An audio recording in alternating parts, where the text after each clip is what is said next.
In this video, I'm going to show you how to log into multiple TikTok accounts and switch between them.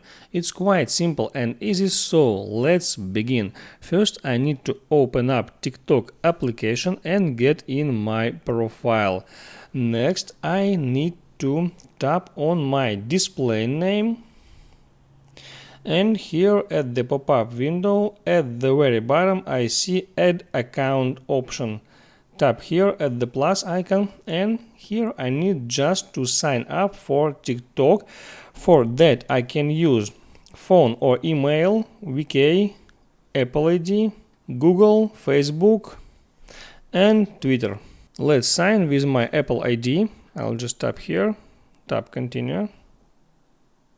And here you see I'm already signed in another account using Apple ID, and by tapping on this display name option I can select and switch between all my accounts that I am logged in.